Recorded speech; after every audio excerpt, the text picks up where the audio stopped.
Welcome back to my channel, Leonardo de Guerto. Ang i-share ko sa inyo mga kapatid, mga kaibigan, mga followers ay mga silent anong pangalan nito, mga silent viewers. Ang i-share ko sa inyo ay ang paano magluto ng dinuguan na less fat. Ito po ang may fat po yan. Yan yung belly, pork belly. At ito po ay mga laman loob. Ang laman loob na yan ay may large intestine, stomach, and nguso ng baboy. Ito po yung parte ng nguso. Ayan po. Yan. So, ang ingredients natin, siyempre, hindi nawawala ang bawang, sibuyas, at mayroon tayong siling labuyo, yung pula, saka green. Mayroon tayong lemongrass, at siyempre, kailangan ng asin. At ang dugo na gagamitin natin ay dugo ng baka, beef blood. At syempre may fresh na atay. Yung fresh na atay, ito bubuhusan natin ng kumulong tubig para sa paghihiwa buo-buo siya, hindi yung durog. Babad lang ng 1 minute. And then syempre gagamit tayo ng ito paminta. Ito ang paminta, light soya sauce, at siyempre vinegar. So ang sistema po natin dito para less ang fat, ito po yung laman loob kasi matigas po yan. Pakukuluan natin dito sa kawaling Pinoy. Ayun. Ayan, naka-prepare na yan, nahiwa na. So, ayan po ay pakukuluan natin at palalabasin natin ang sarili niyang mantika dyan. Sangkot sa, ibig sabihin. Isasangkot sa natin. Yan, ito turn on na natin yung heat. Ihahay na natin. Ayan.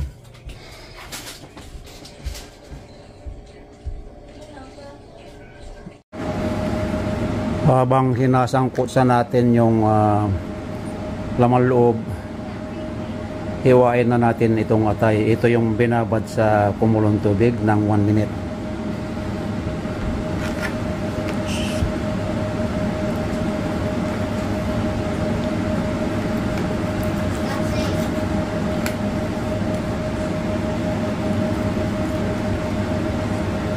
Ganito lang po ang paghiwa. Huwag masyadong maninipis. Yung tama lang ba?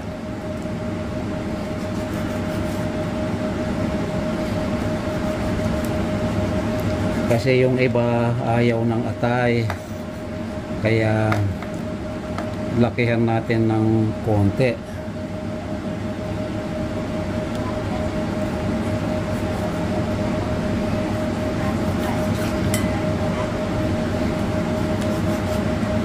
Kaya lakihan natin ng konti kasi yung ayaw ng atay mapipilian niya, maisisiparit niya pagka kakain na. So yan po, ganyan ang paghiwa.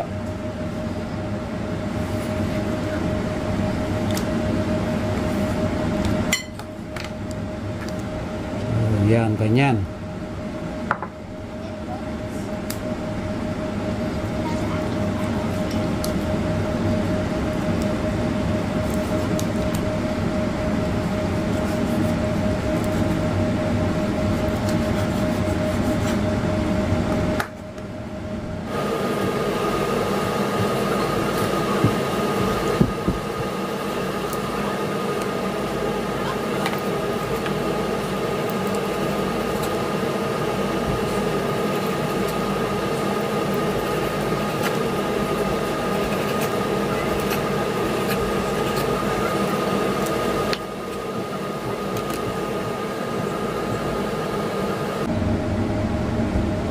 Ayan, ready na ang ating beef liver. Tignan natin ang ating sinasangkot sa. Ayan, kumukulo na. Halu-haluin sometime hanggang sa matuyo yung mawala yung tubig, and then lulutuin natin sa sarili niyang mantika. Kaya mga kapatid, kung hindi mo pa nasubukang gumawa ng ganitong sistema ng paggawa ng dinuguan, ay subukan mo, i-try mo mga kapatid, i-try ninyo pala. Takpan natin muli, buksan natin, siguradong lumabas na ang sarili niyang mantika. Sa gusto natin at sa hindi, lalabas ang sarili niyang mantika. So tanggalin na natin yung meat. Ilagay na natin muna rito. Huwag haluin kasi andyan yung oil nasa ilalim. Kaya pag hinalo muli, magmi-mix dito sa ibabaw. Ayan, nakikita na yung mga oil nya.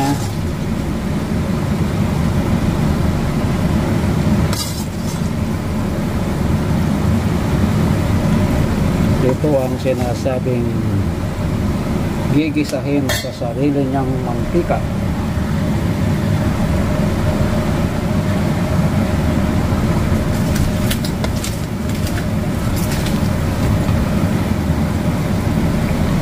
Ayan, tumutuloy yung oil.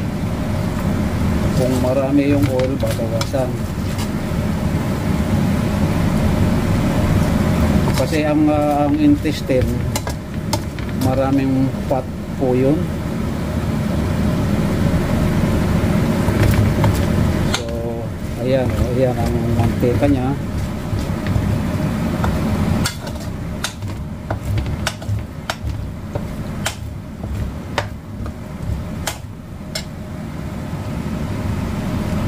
Konti lang, pwede na nating mag-gisa dyan. Bawasan lang natin ng konti kasi marami yan. So alisin po natin yung oil na yan, itapon na lang po ito. Ayan o. So isa, ayan o, marami. Dalawa,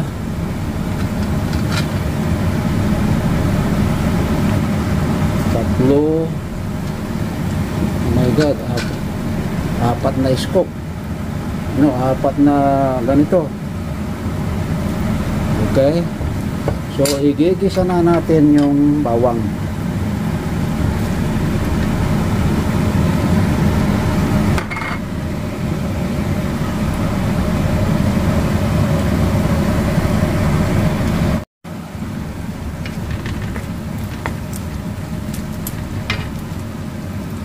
Isunod natin ang sibuyas.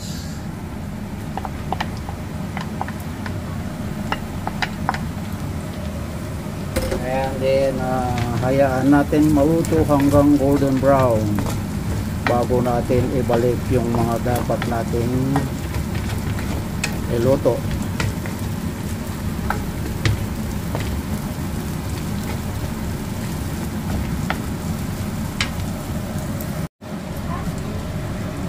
Ayan, almost cooked na yung sibuyas. So habang tiluluto pa natin ng konti, itong ating sinangkot sang laman loob, ilalagay na natin dito sa kaldero. Yan, malaking kaldero po. Yan, kaya ako nilagay dito sa bowl na ito para makita. Kasi kung sa kaldero hindi makikita. So yan po, isasalin po natin dyan dahil nagisa na yung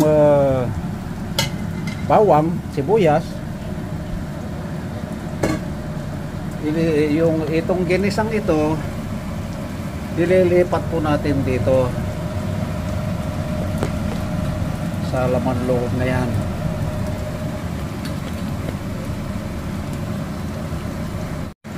So ayan, pagpapalitin natin ng pwesto, ilagay natin yung kaldero dito. Ayan.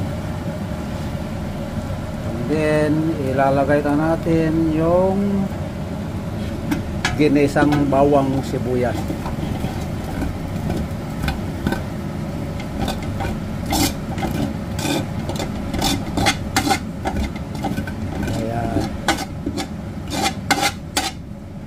Ito naman ang halu-haluin natin.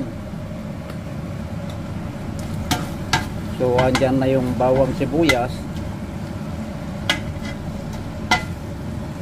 Titimplahan na natin ngayon ng mga ingredients na kailangan niya.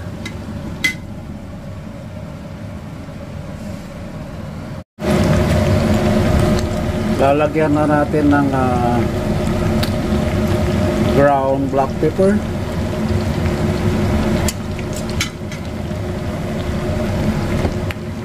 Konting patakan natin ng light soya sauce. Ito po light soya sauce. So, yan lang muna ang kailangan niya, paminta at light soya sauce. Halfway na yung laman loob na yan. Malapit na maluto.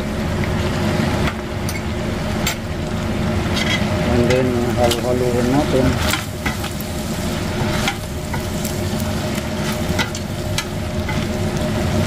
So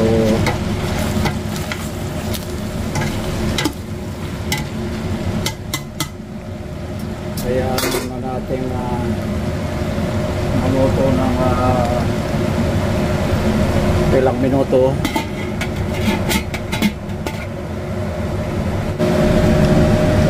After 5 minutes, ito ilalagay na natin yung itong pork belly at saka yung laman, yung pork meat.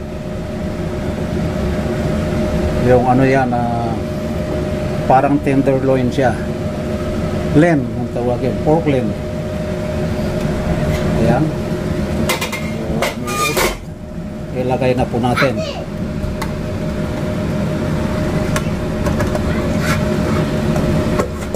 Ayan. And then, haluin natin.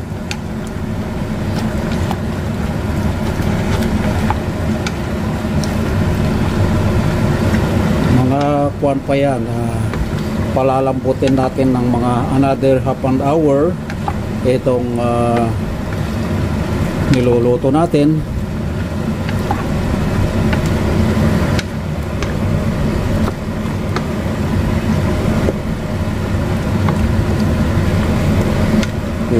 Amoy pa lang nakikita ko na ng itsura pag naluto ito.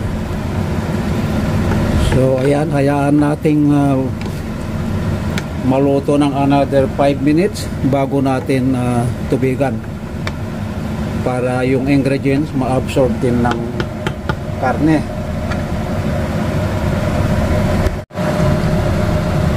Yung pinaggisahan ng bawang sibuyas ay nagpakulo ako ng tubig dito. Huwag tayong gagamit ng malamig na tubig pagka naglalagay na ng sabaw.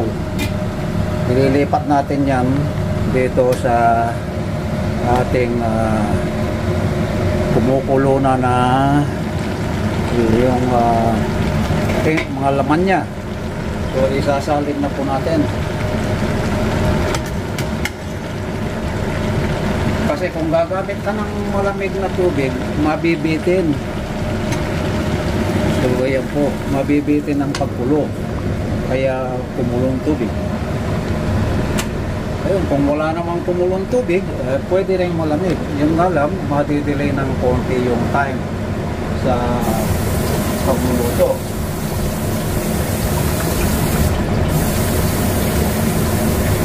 At magpapakulo pa ulit dahil kulang pa yan tubig na yan.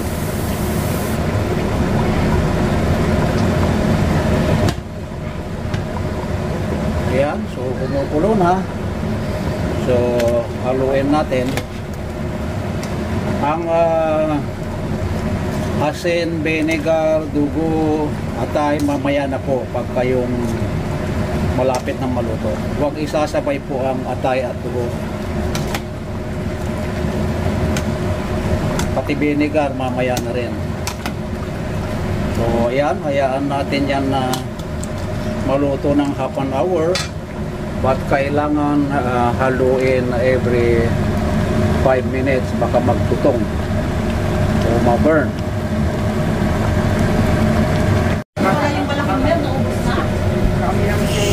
So, ilalagay na natin yung mga huling ingredients. Lagyan din natin ng vinegar. Tansyahan na lang. Tapos yung ating lemongrass.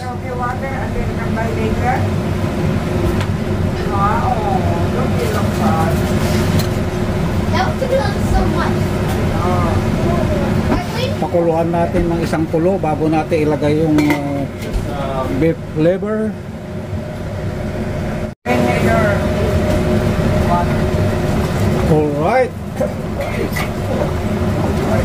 Alright, isunod na natin yung beef liver. Atay ng baka.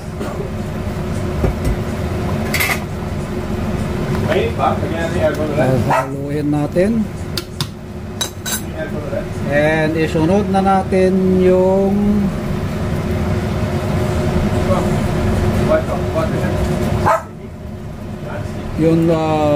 beef din na dugo. Ayan o.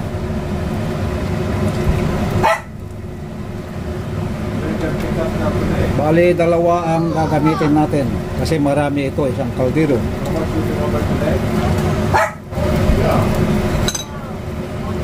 Haluin. Lutuin natin ng mga 10 minutes.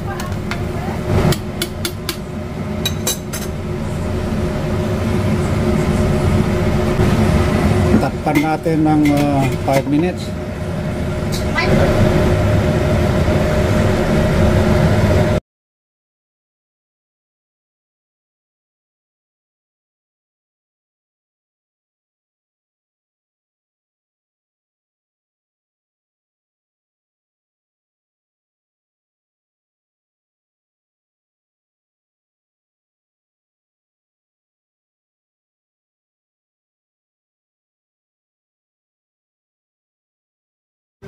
Ayan po, luto na ang ating dinuguan.